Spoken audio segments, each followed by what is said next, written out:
আলাইকুম প্রিয় ভাই বোনেরা, আশা করি সবাই ভালো আছেন। দূর দূরান্তে যত ভাই বোন দেশ বিদেশে যারা আছেন, যারা আমার ভিডিওগুলো দেখেন নিয়মিত, তাদের সবার জন্য রইল অনেক অনেক শুভেচ্ছা। মাশাআল্লাহ, আনারগুলো বেশ বড় হয়ে গেছে। এটা কিন্তু আপনারা যারা বাগানি, যারা ভালো জাতের আনার কিনতে চান, আনার গাছ করতে চান, আনার ডালিম যেটা আপনাদের পছন্দ সেগুলো কিনে এনে কিন্তু আপনারা বীজ থেকে চারা করতে পারেন। এই আনার গাছে কিন্তু অ্যাসিডিক সয়েল পছন্দ করে, প্রচুর খাবার পছন্দ করে।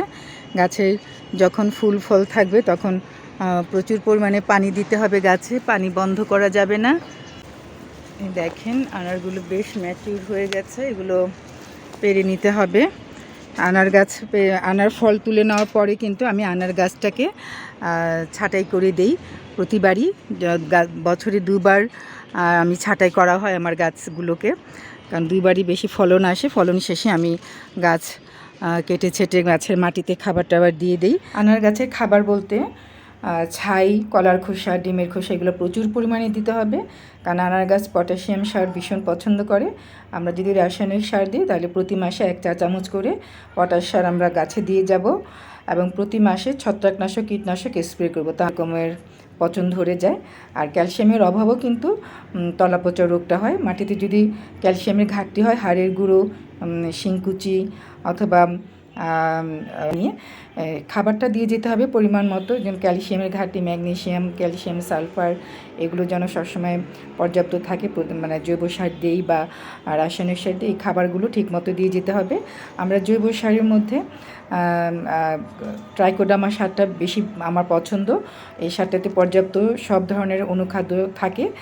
আর হচ্ছে যে ভার্মি কম্পোস্ট, কিচেন কম্পোস্ট এগুলো দিয়ে যেতে হবে। গাছের ফলন শেষে আমরা যেমন আমরা গাছের ডালপালা প্রুনিং করে দিই, সেভাবে কিন্তু যখন আমরা গাছের মাটিতে খাবার দিব তখনও কিন্তু গাছের শিকড়গুলো আমরা কেটে দিব। তাহলে আমাদের প্রতিবারই গাছগুলো নতুনভাবে নতুন শিকড় গজাবে এবং নতুন ডালপালা গজাবে। নতুন রুট যখন ডেভেলপ করবে, নতুন রুট শিকড় যখন গজাবে, গাছ কিন্তু পুনরায় একদম নতুনভাবে আবার সজীব সতেজ হয়ে ফুলে ফলে ভরে উঠবে।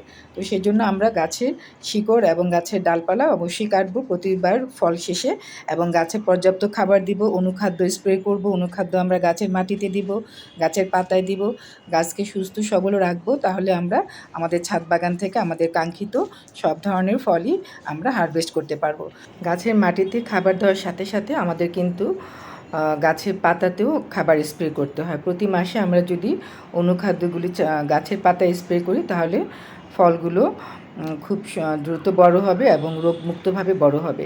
যেমন আমরা অনুখাদ্যগুলো হচ্ছে যেমন chelated zinc, soluble boron, quick potash, এগুলো প্রতি লিটার পানিতে 2 গ্রাম করে যদি আমরা মিশিয়ে প্রতি মাসে একবার করে গাছে স্প্রে করি, তাহলে গাছের অনুখাদ্যের ঘাটতি হবে না, গাছের ফলগুলো সুন্দরভাবে বড় হবে, বেড়ে উঠবে এবং সেই ফলগুলো খেতেও খুব সুস্বাদু হবে।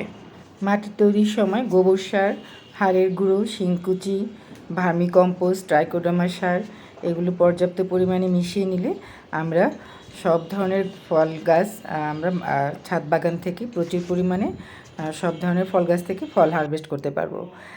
আর আমাদের যত্নই আমাদের সফলতা আসবে আমাদের গাছ থেকে। আমরা আশা করব আমরা প্রতিটা ছাদ বাগানই নগর কৃষক কৃষানি যারা আছেন আমাদের প্রতিটি ছাদকে সবুজে পরিপূর্ণ করে দিব, ফুলে ফসলে ভরে তুলব আমাদের বাগান, আমাদের আঙিনা বাগান, আমাদের বারান্দা বাগান এবং আমাদের ছাদ বাগান।